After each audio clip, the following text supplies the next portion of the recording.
Hi, and welcome to another edition of 360 Half Seconds. I'm Kia from 360 Vet Sales. With me today is 360 Vet Sales CEO Matt Arena. Matt, how are you? Good. How you doing?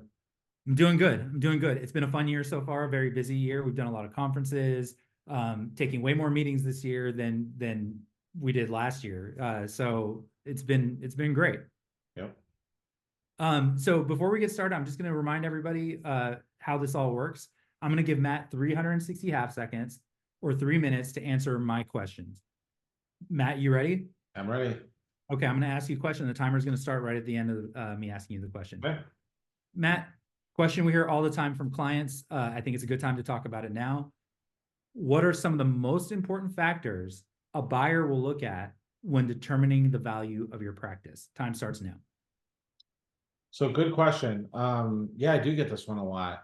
So there's a number of factors. The most important thing that I think we should just get out of the way right out of the gate is how many doctors do you have? You have to have at least two doctors.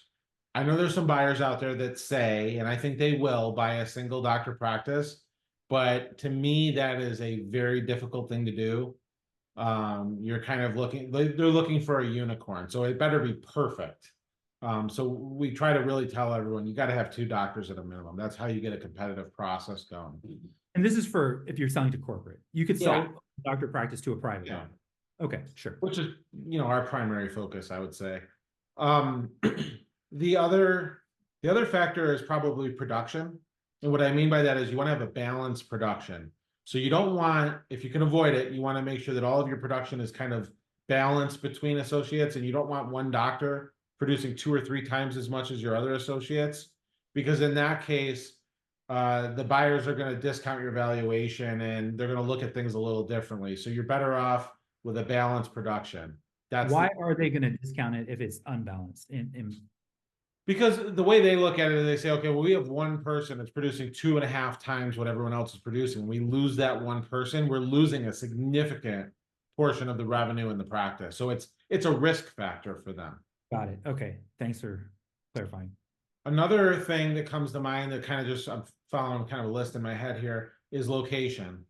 And so you want to make sure, well, you can't control this, but ideally buyers want you to be in a location where your population is roughly 100,000 people or more, something that has a good population to support a healthy growing practice.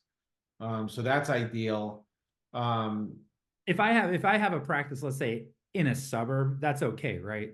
Yeah, as long as the population near there is decent and you have a substantial amount of revenue. The sweet spot for an associate is $600,000 to $800,000 in annual production. So as long as you can, fill that type of gap with 2 or 3 associates or more, you're doing okay. That's kind of the in a good location. Yes. The Okay. other thing is location wise, thinking of your building, buyers are really after that 3 to 6 or more exam rooms. So, if we see a practice and it's like, well, I've got 3 doctors and 2 exam rooms, it's not as ideal. Because they're looking to see whether they can expand, or is it just fill the space? Yeah, I mean, they're buying these practices with the goal of having some growth opportunity and maintaining growth, and 2 exam rooms isn't really enough to expand. And along with that, thinking about location, I want to make sure I mention this too. Something they think about is this a location that I can recruit associates to? Great point. Great point. And we hear that a lot where, we've had practices where on paper they're amazing and they really are amazing businesses, just that for this particular reason, the buyer may not be as interested because they're saying, hey, everything about this is great. I just think I can't recruit somebody there. That's going to be hard for me. Yep.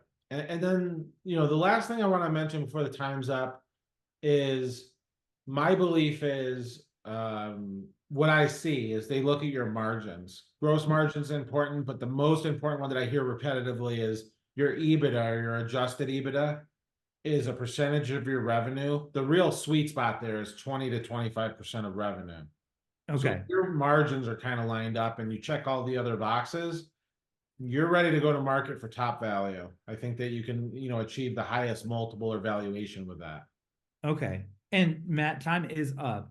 But I did have if it's okay, I just want to go over for 1 second because there's There's one other thing that I think would be important to have to discuss as part of this discussion, which is, can you quickly talk about the difference between, like, let's say your financial value versus the market value of a practice? Sure.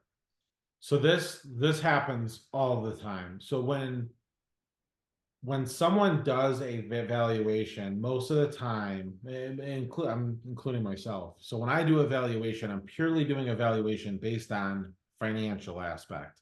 So we're looking at your financial statements, we're looking at your numbers, we're looking at the detail within your numbers, your margins.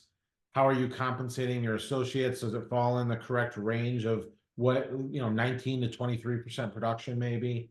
We're looking at all of those things and using financial data to come up with an analysis to say, per market multiples and things like that, financially, this is what you're worth. But when you use the term market, like what is a fair market value, Right. that takes into account a lot of other things. It takes into account your location. From a buyer perspective, you could have a buyer that has a very strategic reason that they want to practice in that area, and they are willing to pay a premium for it. So that's the market value piece that you can't always just put a number on when you're doing a valuation. Those are variables that are kind of outside of the financial analysis of doing a valuation. And it's really case by case basis. There's certain locations that maybe are more attractive. Like going back 4 or 5 years, Dallas was a really hot market. I don't know if it still is the same, has the same heat map as it did back then. But there are locations where buyers really want to infiltrate and get in.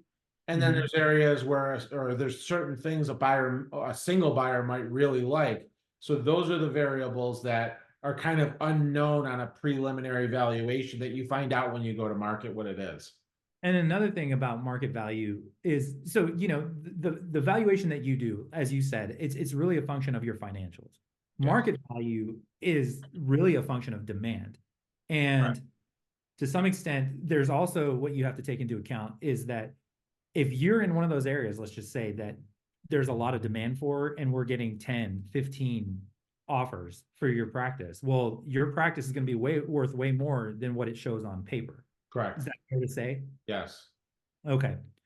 And so, Matt, I'm sorry for everybody watching that we went over, but I thought it was important that we discussed, if we're going to be discussing value, let's really talk about value in its full form. So, Matt, thanks again. It was great insight. I appreciate it. For everybody out there, if there's something that you want to see us talk about, please send us a note. Please comment under here. If there are things about your practice that you think we can help you with, if you have questions about anything that we talked about here today and how that might relate to your practice, as Matt said, every practice is unique. Every situation is different. We're happy to take a look at it. There are no strings attached. We're happy to just have a conversation with you and give you as much insight as we can into to whatever it is that you're curious about. So thanks again, everybody, for watching. And Matt, anything else from your end? No, I think we'll see you next week for another. You guys all next week. Thanks. Episode. Thanks, guys.